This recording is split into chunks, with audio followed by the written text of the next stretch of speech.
제38대 뉴욕 한인회장 후보 강진영의 선거대책본부가 김광석 후보가 $50,000의 선거 등록비를 납부하지 않았다며 후보 자격이 없다고 주장했습니다. 오늘 새벽 뉴욕 뉴저지 일대에 지진이 발생했으나 다행히 큰 피해는 없었습니다. 코로나19 이후 뉴욕시 인구가 약 50만 명가량 감소한 것으로 집계됐습니다. 뉴욕시의회가 5개 식당을 영구화하는 법안을 추진합니다. 아름다운 제품에서부터 아름다운 사회를 만들기까지 키스는 뉴욕에서 시작하여 현재는 전 세계 12,000명의 직원들과 함께 끊임없이 도전하는 기업입니다. 사람을 생각하고 존중하는 기업. 키스는 한인들이 사회의 주인공이 될 수 있도록 든든한 버팀목이 되겠습니다. 글로벌 뷰티 기업 키스. 시청자 여러분 안녕하십니까? 5월 19일 금요일 TKC 뉴스데스크 첫 번째 소식입니다. 제38대 뉴욕 한인회장 후보 강진영의 선거대책본부는 김광석 후보가 후보 등록을 위한 $50,000의 선거 등록비를 납부하지 않았다며 후보 자격이 없다고 주장했습니다. 강진영 선대본부 김영환, 배시영 공동본부장과 이준영 대변인은 오늘 플러싱 소재 선대본부 사무실에서 긴급 기자회견을 열고 김광석 선거대책본부가 지난 17일 후보 등록을 하면서 $50,000의 분담금을 납부하지 않은 것에 대해 문제를 제기했습니다. 김영환 공동본부장은 38대 뉴욕 한인회장 선거를 위한 시행세칙에는 이 후보 등록을 하고자 하는 자는 운영규정 제4장 제22조에 정한 바에 따라 이 후보에 필요한 서류의 제출과 함께 선거비용 분담금을 납부해야 한다고 명시되어 있는데 이를 지키지 않는 것은 후보자로서 자격이 불충분하다고 주장했습니다.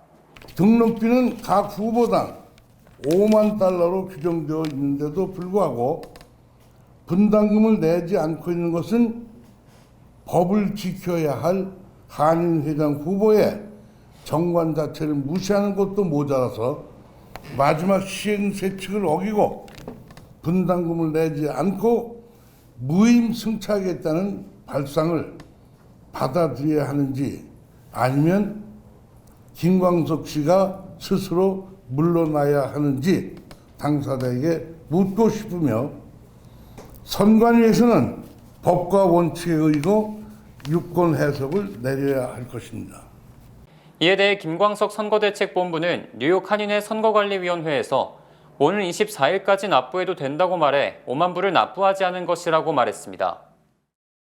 오늘 새벽 뉴욕 뉴저지 일대에 뉴요커의 단잠을 깨우는 지진이 발생했으나 다행히 큰 피해는 없었습니다. 미국 지질학회는 오늘 새벽 2시쯤 웨체스터 카운티 헤스팅스온 허드슨 지역에서 규모 2.2의 지진이 발생했으며 화이트 플레인, 용커스 등과 뉴저지 북동부 지역에서 흔들림이 감지됐다고 설명했습니다. 또 커넥티컷주의 댄버리 지역에서도 미세한 지진이 감지돼 언론사 등의 문의가 잇따랐습니다. 미국 지질학회는 통상 규모 3 이하의 지진은 큰 피해를 유발할 정도는 아니지만 일반인들이 충분히 흔들림을 느낄 수 있을 정도로 강력하다고 밝혔습니다. 뉴욕 지역에서는 지난 1944년 9월 5일 규모 5.9의 지진이 발생한 것이 가장 강력한 지진이며 지난 2월 초 뉴욕주 업스테이트 버팔로에서 규모 3.8의 지진이 발생한 바 있습니다. 코로나19 이후 뉴욕시 인구가 약 50만 명가량 감소한 것으로 집계됐습니다. 연방센서스국은 코로나19 확산 직후인 2020년 4월부터 지난해 7월까지 뉴욕시 인구가 46만 8천여 명, 약 5.3%가 감소했다고 밝혔습니다. 대도시 중 인구가 감소한 곳은 뉴욕시를 포함해 모두 4개 도시에 불과하며 샌프란시스코는 7.5%, 매사추세츠주 리비어는 5.9%, 루이지애나주 레이크 찰스는 6.9% 각각 줄었습니다. 특히 뉴욕시는 코로나19 첫 해인 2020년 5개 보로에서 28만 2천 명이 급감했고 2021년 12만 3천 명이 줄었으며 지난해 약 6만 명이 감소했습니다. 이에 따라 지난해 7월 말 기준 뉴욕시 인구는 약 830만 명으로 집계됐으나 여전히 미국 최대 도시며 2위인 로스앤젤레스보다 2배 정도 인구가 많았습니다. 또 지난 2021년과 2022년 퀸즈와 브루클린, 브롱스는 각각 4만에서 5만 명 정도 인구가 감소했고 맨해튼은 지난해 다시 17,000여 명이 유입된 것으로 조사됐습니다. 특히 뉴욕주 전체로는 2020년부터 2022년까지 약 43만 명이 감소했으며 뉴욕주 인구 감소의 대부분이 뉴욕시 인구 감소로 확인됐습니다. 반면 전국에서 가장 인구가 많이 늘어난 15개 대도시 중 텍사스주 도시가 6개나 포함됐습니다. 뉴욕시의회가 5개 식당을 영구화하는 법안을 추진합니다. 어제 발표된 시의회 법안에 따르면 뉴욕시 내 레스토랑은 4월부터 11월까지 뉴욕시의 라이센스를 받아 5개 식당을 운영할 수 있게 됩니다. 이에 대해 에릭 아담스 뉴욕시장은 성명을 통해 이번 제안이 약 10만 개의 일자리와 수많은 지역 식당을 구하고 또 도시가 공공 공간을 새롭게 단장시킬 수 있을 것이라며 법안에 대한 지지를 표명했습니다. 이 법안은 5개 식당에 대한 기본 설계 지침을 제공하며 겨울 동안에는 철거해야 한다는 내용을 담고 있고 팬데믹 이전보다 더 저렴한 가격으로 라이센스를 발급할 전망입니다. 시의회는 오는 6월 이 법안에 대해 투표를 붙이게 되며 교통부가 이 법의 허가와 집행을 담당할 것으로 보입니다. 한편 아담스 시장은 뉴욕시 5개 보로에 걸쳐 버려진 5개 식당들은 모두 철거할 계획이라며 더 이상 사용되지 않는 5개 식당을 발견하게 된다면 3일 내에 제보해 줄 것을 부탁했습니다. 이르면 올 여름부터 뉴욕시 식당이나 식품 관련 업체들은 쓰레기 봉투를 길가에 내놓는 것이 금지될 전망입니다. 어제 시청소국은 시행정서비스국 공고를 통해 식당이나 델리, 식품 도매상 등은 쓰레기 봉투를 길가에 내놓는 대신 꼭 맞는 뚜껑이 있는 컨테이너에 담아 배출해야 한다는 규칙을 발표했습니다. 각 사업체마다 상업용 쓰레기를 배출할 밀폐된 쓰레기통을 마련해야 한다는 뜻입니다. 뉴욕시가 이와 같은 규칙을 발표한 이유는 팬데믹 기간 동안 길거리에 쥐가 급증했기 때문입니다. 길가에 쌓인 쓰레기 봉투 때문에 개체수가 더 늘고 있고 악취도 심해져 쓰레기를 밀폐된 통에 담아두면 이를 조금이나마 해결할 수 있다는 설명입니다. 이 규칙이 실제로 시행되면 약 2만 3천 개 레스토랑, 1만 3천 개 보데가, 1만 개의 슈퍼마켓이 영향을 받게 되는데 업체들은 이에 크게 반발하고 나섰습니다. 앤드류 리지 뉴욕시 접객연맹 사무총장은 레스토랑에는 크고 냄새나는 쓰레기를 넣어둘 실내 공간이 없을 뿐만 아니라 보도에 영구적인 컨테이너를 설치하기도 어렵다며 보행자들의 통행을 막고 시각적으로도 좋지 않은 못생긴 장애물만 거리에 늘게 되는 셈이라고 밝혔습니다. 하지만 뉴욕시 내 쥐 문제가 심각한 만큼 뉴욕시는 이에 강경한 입장을 보이고 있습니다. 한편 시청소국은 관련 공청회를 다음 달 22일 실시하고 여론 수렴을 거쳐 실행할 예정이라고 밝혔습니다. 대한항공의 아시아나 인수에 대해 유럽연합 일부가 독점 폐해를 우려한 데 이어 연방법무부가 이에 반대하는 소송을 검토 중인 것으로 알려졌습니다. 정치 전문 매체 폴리티코는 3명의 정부 소식통을 인용해 법무부가 대한항공의 아시아나 인수가 한미 간 공정한 경쟁을 해칠 수 있다는 우려에 따라 인수에 반대하는 소송을 검토 중이라고 보도했습니다. 하지만 폴리티코는 법무부가 정식으로 소송을 제기할지는 결정되지 않았으며 이 같은 결정이 임박한 것도 아니라고 덧붙였습니다. 폴리티코는 법무부가 대한항공이 아시아나 인수를 발표한 2020년 11월부터 조사를 해왔으며 두 회사가 미국 내 중복 취향하는 노선의 통폐합으로 공정한 경쟁이 저해받고 소비자들의 권리가 침해되는지 여부를 우려하고 있다고 설명했습니다. 폴리티코는 대한항공과 아시아나항공이 한국에 본사를 두고 있기 때문에 연방정부가 인수를 강제로 반대할 법적 권한은 없지만 공정경쟁을 해친다는 이유로 소송을 제기할 권리는 있다고 전했습니다. 이에 대해 대한항공은 지난 12일 연방법무부와의 면담에서 아시아나 인수가 미국 항공시장의 공정한 경쟁을 해치지 않는다는 입장을 전했다고 밝혔습니다. 한편 유럽연합 일부 국가도 두 회사의 결합이 독점을 낳고 공정 경쟁을 해칠 수 있다는 우려를 제기해 승인이 쉽지 않을 것으로 전망됩니다. 현대기아차가 차량 도난 사건 집단 소송과 관련해 2억 달러를 지불하고 소송을 종결하기로 합의했습니다. 현대기아는 어제 공동 보도자료를 통해 도난 방지 장치가 없는 차량 소유자들의 집단 소송 해결을 위한 합의서에 서명했다. 이번 합의에 소요되는 총 비용은 2억 달러에 달할 수 있다고 밝혔습니다. 이번 합의는 도난 피해를 본 차량 소유자에게 보험으로 보상되지 않는 손해 등에 대해 현금으로 보상하는 것이라고 회사 측은 설명했습니다. 또 도난 방지 소프트웨어 업그레이드가 불가능한 일부 차량 소유주에게는 도난 방지 장치 구매 등을 위해 최대 300달러를 현금으로 지급합니다. 연방법원은 이번 합의안을 오는 7월께 예비 승인할 것으로 예상되며 최종 승인이 이뤄지면 합의 조건에 따라 집단소송 당사자 및 동일 상황의 소비자에게 합의액을 지급하게 됩니다.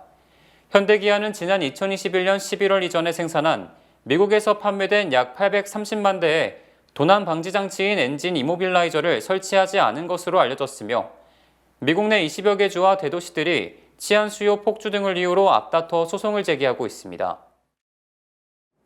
연방정부 부채 한도 상향 조정이 빠르면 이번 주 일요일까지 타결될 것으로 예상되지만 국채 추가 발행으로 시중 현금을 빨아들이면서 유동성 위기를 낳을 것이라는 우려가 제기됐습니다. 블룸버그 통신은 재무부가 부채 한도 상향 조정이 이루어지면 그동안 임시 조치로 미뤄온 예산 집행을 위해 서둘러 국채 발행에 나설 것이며 올해 3분기 말까지 국채 발행 규모가 1조 달러를 넘을 것이라고 보도했습니다. 이처럼 연방정부가 대규모 국채 발행에 나서면 결국 은행 등의 시중 현금이 빠르게 고갈되고 은행은 자금 조달에 어려움을 겪게 돼 대출 축소, 대출 금리 인상 등이 불가피하고 결국 미국 경제도 타격을 받게 된다는 것입니다. 뱅크 오브 아메리카는 이 같은 대규모 국채 발행은 금리를 0.25%포인트 인상한 것과 같은 영향을 미치면서 유동성 고갈을 낮추고 주식 투자 등도 위축시키게 될 것으로 예상했습니다. 또 연방부채 한도가 상향 조정되면 정부의 현금 계좌 잔고가 현재 950억 달러 수준에서 다음 달 말 5,500억 달러, 3개월 뒤 6천억 달러에 이를 것으로 전망됩니다. 결국 부채 한도가 늘어나면 현금이 정보로 쏠리면서 은행 등 시중 자금은 부족해질 수밖에 없고 특히 제때 부채 한도가 인상되지 않으면서 지급을 유예한 자금 수요가 급증해 한꺼번에 몰아치기식 대규모 국채 발행이 불가피한 상황입니다. 미국 국방부가 우크라이나에 지원한 무기의 가치를 실제보다 최소 30억 달러 이상 과대 계산한 것으로 드러났습니다. 로이터 통신은 국방부 고위 관계자와 연방 상원의원 보좌관을 인용해 국방부가 우크라이나에 지원한 포탄 및 미사일 등 무기 가치 평가에 오류가 있었다고 보도했습니다. 특히 익명의 국방부 관리는 과대평가된 무기의 가치가 30억 달러 이상으로 증가할 수 있다고 말했습니다.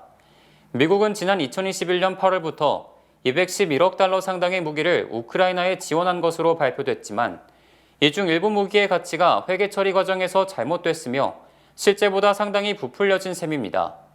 로이터 통신은 우크라이나에 실제 지원된 장비의 가격이 아니라 지원 장비에 업데이트된 모델의 가격을 적용해 실제 장부가보다 과대평가됐다고 주장했습니다.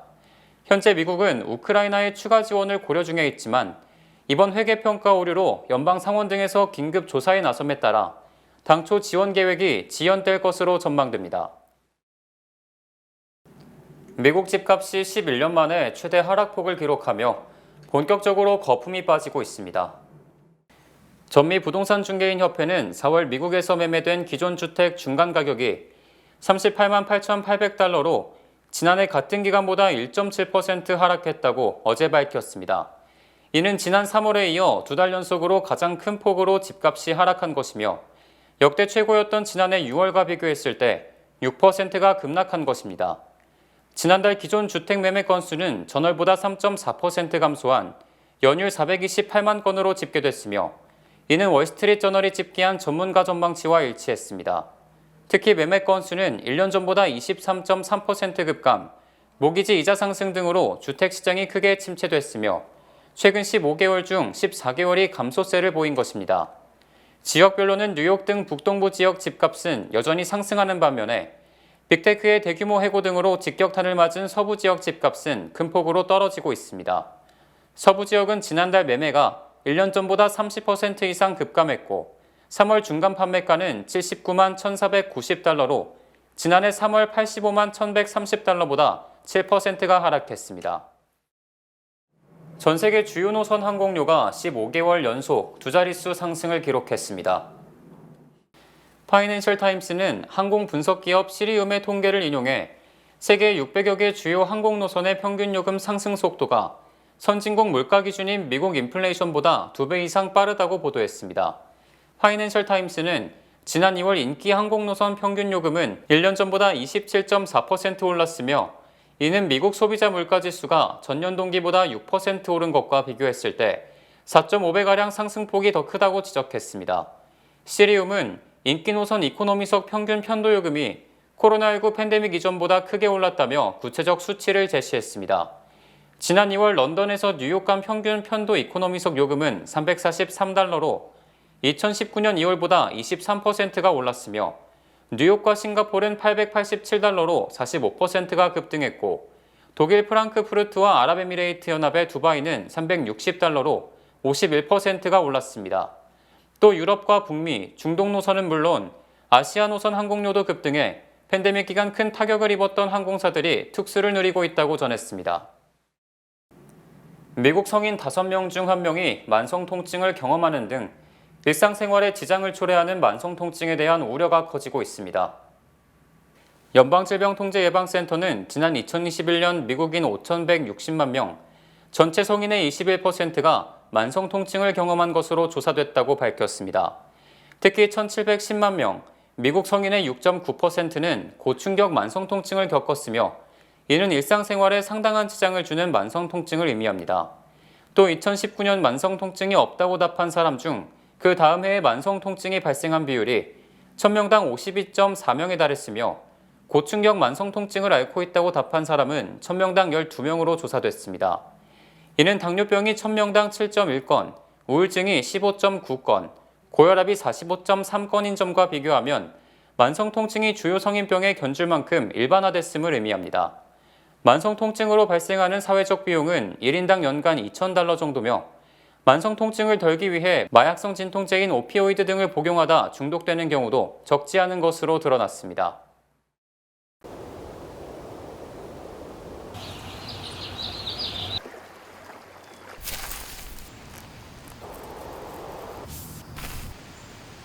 골프도 비즈니스도 당신이 성공의 코스 위에서 플레이할 수 있도록 뱅크 오브 호프는 여러분의 비즈니스와 함께하듯 LPGA와 함께합니다. Title sponsor of LPGA Match Play, Bank of Hope. 주요 단신 전해드립니다. 지난주 할렘에서 실종된 13세 소년이 어제 아침 할렘 리버에서 숨진 채 발견됐으며 경찰은 함께 실종된 11세 소년도 익사했을 가능성이 있다고 보고 수색을 계속하고 있습니다. 지난 17일 오후 메릴랜드주 프린스 조지 카운티에서 청소년 3명이 스쿨버스에 올라타 14살 남자 중학생을 상대로 방아쇠를 3차례 당겼지만 모두 불발돼 구사일생으로 살아났습니다. 바이든 대통령이 부채한도 협상 난항으로 해외 순방 일정을 단축하자 토니 블링컨 국무장관이 다음 주 초 파푸아 뉴기니를 방문하기로 했습니다. 북해 인근 푸틴 러시아 대통령 대형 별장 지하 50m 지점에 핵 공격 등에 견딜 수 있는 지하 벙커가 구축돼 있다고 전미 국무부 관리가 폭로했습니다. 연방대법원이 어제 SNS에 게재된 가입자 게시물로 야기된 명예훼손 등에 대해 업체들의 책임이 없다며 면책권을 인정했습니다. 서포 카운티 센터리치의 30세 남성 댄스 강사가 비디오 채팅 사이트에서 만난 15세와 16세 미성년자 2명을 성추행한 혐의로 어제 경찰에 체포됐습니다. 지난 17일 새벽 6시 40분쯤 퀸즈 스프링필드 가든에서 16세 소년이 BMW 승용차를 몰고 가다 UPS 트럭과 충돌한 뒤 대형 트레일러를 연달아 들이받아 조수석에 타고 있던 14세 소녀가 목숨을 잃었습니다. 세계 최대 부호인 아마존 창업자 제프 베이조스가 최근 발주한 자신의 5억 달러짜리 초호화 요트의 선수에 여자친구인 로렌 산체스의 조각상을 장식해둔 것으로 확인됐습니다. 날씨 전해드립니다. 내일은 낮부터 저녁까지 비 소식이 있어 외출 시 우산을 챙기셔야겠습니다. 내일 낮 최고 기온은 66도, 밤 최저 기온은 59도로 오늘과 큰 차이는 없을 것으로 보입니다. 내일 아침에 뜨는 시간은 오전 5시 34분, 해 지는 시각은 오후 8시 10분입니다. 이어서 주간 날씨와 세계 날씨 보내드립니다.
뉴욕 한인회 정상화위원회가 제38대 뉴욕 한인회 회장 선거를 공고합니다.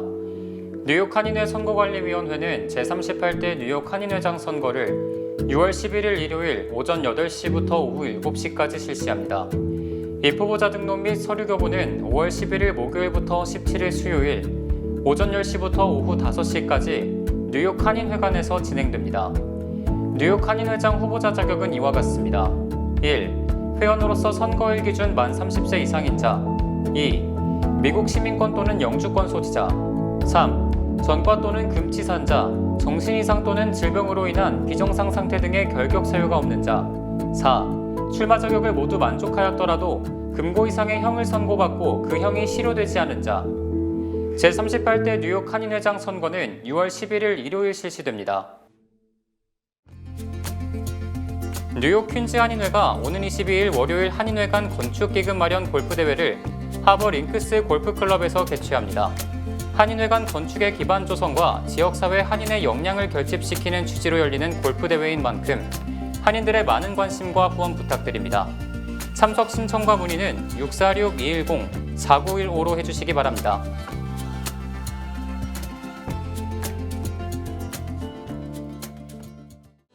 세계 최초로 카네기홀에서 공연되는 한국 신앙송 콘서트가 오는 5월 20일 오후 4시 개최됩니다. 이번 행사에는 한국에서 활발하게 활동하는 시인들이 한복을 입고 자작시와 기존 유명 시인들의 시를 새로운 연출과 함께 선보입니다. 본 신앙송 콘서트는 무료로 개최되며 행사 당일 카네기홀 젠캐롤 앞에서 입장권을 배부받을 수 있습니다. 21일 일요일 오후 8시 뉴저지 한인 루터교회에서도 재공연이 열릴 예정입니다. 한인 여러분들의 많은 참여 부탁드립니다. 뉴욕 한인회 제38대 선거관리위원회가 선거 당일 유급, 일반 자원봉사자와 개표요원을 모집합니다. 모든 참여자에게는 식사와 교통비 $20가 지급되며 유급 자원봉사자는 시간당 $25가, 개표요원에게는 시간당 $30가 추가로 지급됩니다. 자원봉사자는 오전과 오후 나눠 각각 20명씩 모집하며 개표요원은 오후 7시부터 자정까지 15명을 모집합니다. 신청 접수는 선관위 전화 917-813-8400 혹은 이상호 부위원장 전화 646-761-0899로 가능합니다. 5월 19일 금요일 뉴스데스크 여기서 마칩니다. 시청해주신 여러분 고맙습니다.